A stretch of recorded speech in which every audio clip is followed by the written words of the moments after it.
आपका फिर से स्वागत है हमारे इस YouTube channel CBSE computer education में। आज हम बात करेंगे क्लास 10th आईटी के अंतर्गत एम्प्लॉयबिलिटी स्किल यूनिट नंबर 1 का सेशन नंबर 4 डिस्कस करेंगे। चलिए स्टार्ट करते हैं। तो सेशन नंबर 4 है communication cycle and importance of feedback. तो यहाँ पे हम बात करेंगे, देखिए कम्युनिकेशन साइकिल कैसे कंप्लीट होता है और उसमें जो है फीडबैक का क्या इम्पोर्टेंस है। तो देखिए कम्युनिकेशन साइकिल जब हमारा कंप्लीट होता है, जब हमको क्या मिले, फीडबैक मिले, तो इसी के बारे में हम जानेंगे। कोई भी कम्युनिकेशन, इफेक्टिव कम्युनिकेशन जब तक नहीं हो सकता जब तक सेंडर को क्या ना मिले, रिसीवर से एक्नॉलेजमेंट ना मिले। और एक एक्नॉलेजमेंट जो मिलता है रिसीवर को, सेंडर को, वो मिलता है फीडबैक के फॉर्म में।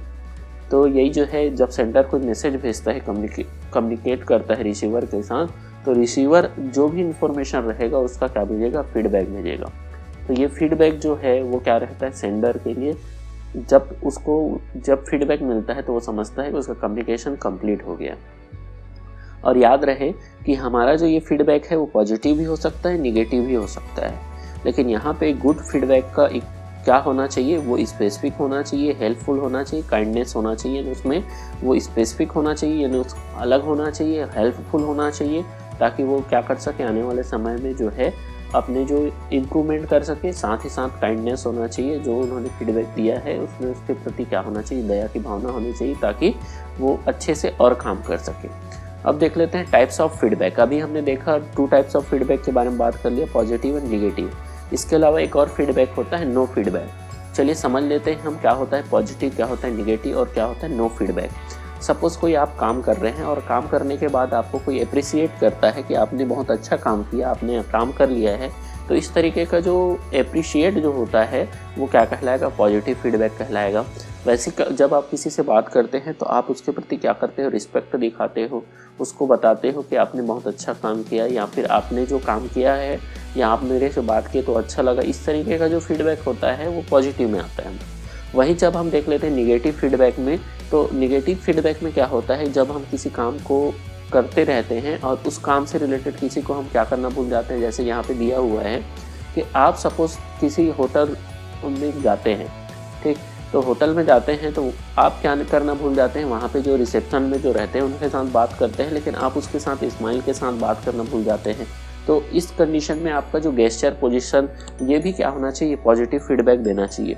वहीं अब जब कोई ईमेल आपको सेंड करता है लेकिन आप इतने बिजी हो जाते हैं कि ईमेल का कोई रिप्लाई नहीं दे पाते हैं, तो ये भी एक निगेटिव फीडबैक में आता है कि आपने उसमें टाइम में क्या नहीं दे पाए हैं, उसको रिप्लाई नहीं दे पाए हैं।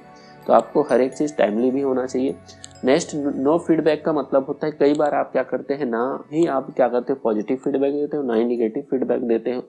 इस कंडीशन में ऐसा लगता है कि सामने वाले आपके बातों पे आप क्या हो, डिसएग्रीमेंट हो, या फिर उनके आइडिया को आप मान नहीं रहे हो। तो ये भी एक क्या होता है, कहीं ना कहीं निगेटिविटी की बात है कि आप जब किसी को फीडबैक नहीं देते हो, सपोज कोई आपको गुड मॉर्निंग बोलता है तो आप उसका कोई रिप्लाई नहीं दे रहे हैं, तो कहीं ना कहीं ये आपके लिए भी क्या होता है, निगेटिव फीडबैक में ही जाता है कि आप उसको रिप्लाई देना चाहिए कि गुड मॉर्निंग बोल रहे हैं तो उसको भी क्या बोलना चाहिए, गुड मॉर्निंग बोलना चाहिए। सेम टू यू बोलोगे तो वो कहीं ना कहीं वो क्या हो जाएगा, पॉजिटिविटी के साथ जाएगा। अब देख लेते हैं कि फीडबैक, तो फीडबैक जो है हमने देखा अभी कि फीडबैक क्या होना चाहिए। जब भी हम किसी को क्या करते हैं, कोई फीडबैक देते हैं, तो उससे वो समझ जाता है कि आपने क्या किया है, उसकी बातों से एग्री है। तो यहाँ पे हम देख लेते हैं कि एक गुड फीडबैक में क्या क्या होना चाहिए। तो गुड फीडबैक जो होना चाहिए वो क्या होना चाहिए, स्पेसिफिक होना चाहिए। स्पेसिफिक का मतलब होता है कि आप क्या करोगे, जैसे कोई जनरल टर्म्स होता है तो आपको क्या करना है कि उसको आपको ऐसे वे में बताना है ताकि वो आने वाले समय में उस चीज़ को इम्प्रूव कर सके, और ताकि वो अच्छे से नेक्स्ट टाइम जो भी काम करेगा उसको आसानी से कर सके। नेक्स्ट होता है टाइमली। जैसे हमने बताया कि जो भी काम करते हैं तो उसका जब आपको रिप्लाई देना रहेगा तो आप टाइम टू टाइम रिप्लाई देंगे, ताकि वो सामने वाला जो है उसमें क्या कर पाए, तुरंत उसमें इम्प्रूवमेंट कर ले। फिर आते हैं पोलाइट। जो भी आप फीडबैक देंगे तो अगर आप उसको पोलाइटनेस के साथ देते हैं तो ये कहीं ना कहीं आपके लैंग्वेज को बताता है, और लैंग्वेज आपका अगर अच्छा रहेगा पोलाइटनेस के साथ तो जल्दी फीडबैक में क्या आएगा, नेक्स्ट टाइम इम्प्रूवमेंट आएगा। नेक्स्ट आता है ऑफरिंग कंटिन्यूटिंग सपोर्ट। इसका मतलब होता है सपोज एक बच्चे को आप मैथ्स सिखा रहे हैं, मैथ्स में कहीं पे मिस्टेक हो जाता है, नेक्स्ट टाइम कुछ और मिस्टेक हो जाता है, तो आपको क्या करना है, उस बच्चे को तब तक सिखाते रहना है जब तक वो बच्चा क्या ना हो जाए, उस मैथ्स को बनाने में जो है पूरी तरीके से सीख ना जाए। तो इस तरीके का जो होता है वो कंटिन्यूटिंग सपोर्ट कहलाता है। जब तक बच्चा पूरा ना सीख जाए तब तक उसको सपोर्ट दिया जाए। वैसे ही जब आप फीडबैक देते हैं तो उसमें जो भी इम्प्रूवमेंट की ज़रूरत है आप उसको कंटिन्यूसली सपोर्ट देते हैं, तो आने वाले समय में वो 100% अच्छे से काम कर पाएगा। अब आ जाते हैं यहाँ पे इम्पोर्टेंस ऑफ फीडबैक, कि फीडबैक का डेली लाइफ में क्या इम्पोर्टेंस है, या आप जहाँ पे भी काम करते हैं वहाँ पे फीडबैक का क्या उपयोग है। जैसे एक स्टूडेंट को अगर हम पढ़ा रहे हैं तो उसमें उसको का जो फीडबैक है वो बहुत इंपॉर्टेंट है, ताकि उसके इम्प्रूवमेंट के बारे में पता चलता है। तो देखते हैं यहाँ पे कौन कौन से जो है इम्पॉर्टेंट पॉइंट दिए गए हैं। तो फर्स्ट दिया गया है इट वैलिडेट इफेक्टिव लिसनिंग। ठीक, ये क्या होता है, जब हम क्या करते हैं किसी को फीडबैक देते हैं तो फीडबैक देने से क्या होता है, जो भी रहेगा वो क्या करेगा, उसको अच्छे से सुनेगा और उसको क्या करता है अपने डेली लाइफ में उसको सुधार करने की कोशिश करता है, और नेक्स्ट टाइम उसका जो फीडबैक रहेगा वो अच्छा रहेगा। तो ये क्या करता है, कहीं ना कहीं उसके डेली लाइफ में, या फिर फीडबैक क्या करता है उसके लाइफ में आने वाले समय में अच्छे चीज़ों को यूज़ करने में, जिससे वो क्या कर पाएगा, वैल्यूएबल चीज़ों को आसानी से कर पाएगा। सेकेंड, वो क्या करता है, मोटिवेट करता है कि पर्सन को अगर आप क्या करते हो, अगर फीडबैक देते हो कि आपने अच्छा जॉब किया है, तो नेक्स्ट टाइम आपका जो रिलेशन है उसके साथ भी अच्छा रहेगा और वो जो भी काम कर रहा है उसको आसानी से और उसको इंटरेस्ट के साथ करेगा। Next is it is always there. अब ये देखें, जब भी हम क्या करते हैं, अप्रिसिएट करते हैं या उसको फीडबैक देते हैं, तो फीडबैक से क्या होता है, फीडबैक जरूरी नहीं है कि एक ही पर्सन दो, कई सारे पर्सन उसको फीडबैक देंगे। तो इस कंडीशन में क्या होता है, और हर समय फीडबैक मिलते रहता है। Next, it boost learning. अब ये क्या करता है कि कहीं ना कहीं आप अगर फीडबैक, सपोज आपका रिजल्ट भी है क्या है, एक फीडबैक है, तो इससे क्या हो जाता है, आप अपने फोकस कर पाते हो अपने गोल के ऊपर में, और नेक्स्ट टाइम और अच्छे से ज़्यादा अच्छे से ट्राई करने की कोशिश करते हो। फिर उसके बाद इट इम्प्रूव द परफॉर्मेंस, यानी इससे क्या होता है, आपका परफॉर्मेंस जो है वो क्या हो जाएगा फ्यूचर में और ही ज़्यादा अच्छा होता जाएगा। तो इस तरीके से हमारा ये जो सेशन था, सेशन नंबर 4, वो कंप्लीट होता है। अब आ जाते हैं नेक्स्ट सेशन नंबर 5। तो नेक्स्ट सेशन है सेशन नंबर 5, जिसका नेम है बैरियर्स ऑफ इफेक्टिव कम्युनिकेशन। तो हमने इससे पहले देख लिया कि जो कम्युनिकेशन होते हैं 3 टाइप्स हमने देख लिया, वर्बल, नॉन वर्बल और उसी के अंतर्गत विजुअल भी देख लिया। अब हम यहाँ पे जानेंगे कि क्या हमारे जो कम्युनिकेशन है उसको क्या करता है, रोकता है। इससे पहले हम जान लेते हैं प्रिंसिपल्स ऑफ कम्युनिकेशन। देखिए, जो कम्युनिकेशन किया जाता है वो क्या होना चाहिए, 7 CS में होना चाहिए। 7 CS का मतलब होता है कि यहाँ पे हम देख लेते हैं नीचे 7 CS का क्या होता है। तो जो इफेक्टिव कम्युनिकेशन होगा वो 7 CS के थ्रू होता है। तो सबसे पहला जो फर्स्ट CS का मतलब होता है क्लियर होना चाहिए, सेकंड कॉन्साइज होना चाहिए, कॉन्क्रीट होना चाहिए, करेक्ट होना चाहिए, कॉन्हेरेंट होना चाहिए, कंप्लीट होना चाहिए और कर्टलेस होना चाहिए। अब देख लेते हैं यहाँ पे क्लियर का मतलब क्या होता है। क्लियर का मतलब होता है जो भी हम बात करेंगे वो सामने वाले को क्लियर समझ आना चाहिए, कहीं पे कोई कंफ्यूजन नहीं होना चाहिए।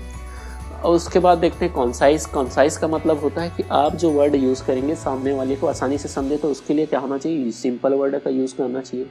Next concrete. कॉन्क्रीट का मतलब होना चाहिए कि आप जो बोलना चाह रहे हैं उसमें जो एग्जैक्ट वर्ड है उसी का आप यूज़ करें, ताकि सामने वाले आसानी से समझ सके। नेक्स्ट, आप क्या करोगे, जो भी आप बोल रहे हो या जो भी आप लिख रहे हो उसमें जो स्पेलिंग और ग्रामर क्या होना चाहिए, करेक्ट होना चाहिए। कॉन्हेरेंट का मतलब होता है कि आपको क्या करना है, जो भी टॉपिक, जो भी आप बोल रहे हैं वो क्या होना चाहिए, मेन टॉपिक से रिलेटेड होना चाहिए। ऐसा नहीं कि आप बात अभी कुछ और कर रहे हो और अभी आप कुछ और बात कर रहे हो। फिर उसके अलावा जो है कंप्लीट होना चाहिए। कंप्लीट का मतलब होता है कि जो भी आप बोलेंगे उसमें कंप्लीट इन्फॉर्मेशन मिलना चाहिए। नेक्स्ट, कर्टलेस का मतलब होता है कि जो भी आप बात करेंगे वो रिस्पेक्टफुल होना चाहिए, फ्रेंडली होना चाहिए, ऑनेस्ट होना चाहिए, ताकि किसी को कोई भी प्रॉब्लम ना हो या किसी का दिल नहीं दुखना चाहिए। यहाँ पे अब हम देख लेते हैं बैरियर्स के बारे में। तो इस तरीके से 7 CS आपको मालूम होना चाहिए इफेक्टिव कम्युनिकेशन का। अब देख लेते हैं बैरियर्स। तो जो लैंग्वेज के जो बैरियर है वो है, बहुत सारे बैरियर्स होते हैं। तो यहाँ पे दिया हुआ है 5 टाइप ऑफ बैरियर। फर्स्ट दिया है फिजिकल बैरियर, फिर उसके बाद जो है लॉन्गिस्टिक बैरियर दिया हुआ है, कल्चर दिया हुआ है, इंटरपर्सनल दिया गया है और ऑर्गेनाइजेशनल बैरियर दिया हुआ है। तो एक एक बैरियर के बारे में हम जानते हैं कि कौन सा बैरियर कैसे आपको क्या करता है, कम्युनिकेशन करने में रोकता है या आपको इफेक्टिव कम्युनिकेशन में क्या करता है, आपकी डेली लाइफ में बाधा क्रिएट करता है। तो सबसे पहला हम देख लेते हैं फिजिकल बैरियर। फिजिकल बैरियर जो है ये क्या होता है, बाय एनवायरनमेंट या नेचर के थ्रू दिया गया रहता है। इसमें यूज़र क्या हो सकता है, किसी मैसेज को समझने या फिर सेंड करने में इसको प्रॉब्लम हो सकता है।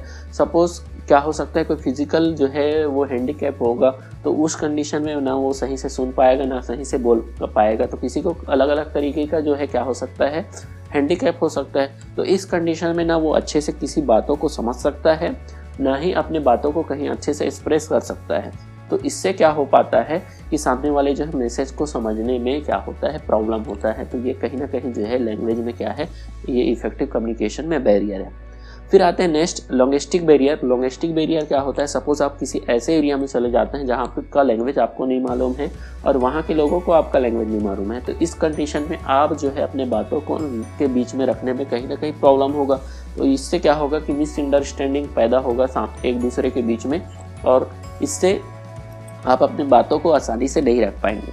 तो ये भी कहीं ना कहीं बैरियर है कि कई सारे लैंग्वेज का होना भी हमारे लिए कहीं ना कहीं बैरियर है। फिर आते हैं next interpersonal barrier. Interpersonal barrier का मतलब होता है कि इंसान का खुद के अंदर उन्होंने क्या बना लिया है, कहीं ना कहीं कॉन्सेप्ट बना लिया है कि वो अपने बातों को अच्छे से रिप्रेजेंट नहीं कर पाते, उनका स्टेज फियर रहता है, ठीक है, लैक ऑफ विल्स रहता है, वो अपने फीलिंग्स को, अपने व्यूज़ को सामने वाले के पास अच्छे से जो है प्रेजेंट नहीं कर पाता है। तो कहीं ना कहीं इससे अपने कम्युनिकेशन में उसको क्या होता है, बैरियर होता है। तो इसी को बोला जाता है इंटरपर्सनल बैरियर। फिर आते हैं next organisational barrier. Organisational barrier का मतलब आपने देखा होगा कि जो ऑर्गेनाइजेशन होता है वो हायरार्कियल स्ट्रक्चर में बना रहता है। हायरार्कियल स्ट्रक्चर का मतलब कि कोई भी ऑर्गेनाइजेशन रहेगा वहाँ पे एक बॉस रहेगा, उसके नीचे एम्प्लॉयज़ रहेंगे, उसके नीचे और सब एम्प्लॉयज़ रहेंगे। तो ऐसे कंडीशन में जो है जो पर्सन जो रहता है वो सर्वाइव नहीं कर पाता। क्यों नहीं कर पाता, क्योंकि वो जो है उनके बीचों में जो डिस्टेंस रहेगा, उनके बीच में जो रिलेशन रहता है उसको मेंटेन करने के लिए कहीं ना कहीं अगर आप बॉस से बात कर रहे हैं तो रिस्पेक्ट के साथ बात करेंगे, आप जो है अपने कलीग्स के साथ बात करेंगे तो फॉर्मल बात करेंगे। तो इस तरीके का जो ऑर्गेनाइजेशनल बैरियर जो रहता है वो एम्प्लॉय कई सारे लोगों को क्या होता है, डिफिकल्टीज होता है कम्युनिकेट करने में। फिर आते हैं next cultural barrier. Cultural barrier क्या होता है कि इंडिया में कई सारे कल्चर के लोग रहते हैं और हर एक का जो कल्चर है वो उनका जो रीति रिवाज है वो कहीं ना कहीं कई तरीके का अलग अलग है। तो इस कंडीशन में इंसान जो है अपने कल्चर को क्या मानता है, सुपेरियर मानता है, और बाकी को क्या करता है, कहीं ना कहीं उसको अवहेलना करता है। तो इसके कारण से भी उनके बीच में एक बैरियर पैदा हो जाता है, तो जिसको बोला जाता है कल्चरल बैरियर। और कल्चरल बैरियर कहीं ना कहीं जो है वो क्या करता है, एक दूसरे की बातों को या एक दूसरे के ओपिनियन को कहीं ना कहीं क्या करता है, जो है ओपिनियन को रिस्पेक्ट नहीं देता है। तो इस तरीके से हमने क्या देख लिया, डिफरेंट टाइप ऑफ बैरियर्स देख लिए। अब इस बैरियर से हम ओवरकम कैसे हो ताकि जो है हम जो है आसानी से इफेक्टिव कम्युनिकेशन यूज कर पाएँ। तो सबसे पहला दिया हुआ है यूज द सिंपल लैंग्वेज। आप सिंपल लैंग्वेज का यूज करके इस बैरियर से क्या कर सकते हो, पार हो सकते हो। फिर उसके बाद do not form the assumption of culture, regional and geography. इसका मतलब होता है कि आपको क्या करना है, पुराना जो कॉन्सेप्ट है वो कल्चरल, रिलीजनल या जियोग्राफिकल जो रेंज में जो बांटा गया था उसको भूल जाना है, ताकि आप क्या कर पाएँ, एक दूसरे के साथ अच्छे से कम्युनिकेट कर पाएँ। Next, try to communicate in the personal as much as possible. आपको क्या करना है, ज़्यादा से ज़्यादा लोगों के साथ कम्युनिकेट करना है ताकि आप क्या कर पाएँ, उनके साथ कम्युनिकेट करते करते आपको आसानी होगी, ताकि और सारे लोगों के साथ आप आसानी से कम्युनिकेट कर पाएंगे। Use visuals. अगर आपको कोई प्रॉब्लम होता है, जैसे बच्चे को हम सिखाते हैं तो सबसे पहले उसको दिखा के सिखाया जाता है कि ए फॉर एप्पल। तो आपको अगर कोई प्रॉब्लम होता है तो विजुअल का यूज़ कर सकते हैं। Then take help of translate to overcome difference in language. आप क्या कर सकते हो, ट्रांसलेटर का यूज़ कर सकते हो ताकि आप ट्रांसलेटर के थ्रू उस वर्ड के बारे में, दूसरे लैंग्वेज में जो लिखा हुआ है इसके बारे में जान सकें। Be respectful of others opinion. दूसरे के ओपिनियन का आपको क्या करना है, रिस्पेक्ट करना है, ताकि आप क्या कर सकें, इस जो कल्चरल बैरियर है उसको में पार कर सकें। ठीक, तो इस तरीके से जो है हमने जो है सेशन नंबर 4 और 5 कंप्लीट कर लिया है। अगर आपको वीडियो अच्छा लगा होगा तो आप वीडियो को लाइक कर सकते हो, चैनल को सब्सक्राइब कर सकते हो और अपने दोस्तों को शेयर कर सकते हो ताकि भी उनको भी ये नॉलेज मिल सके। Thank you.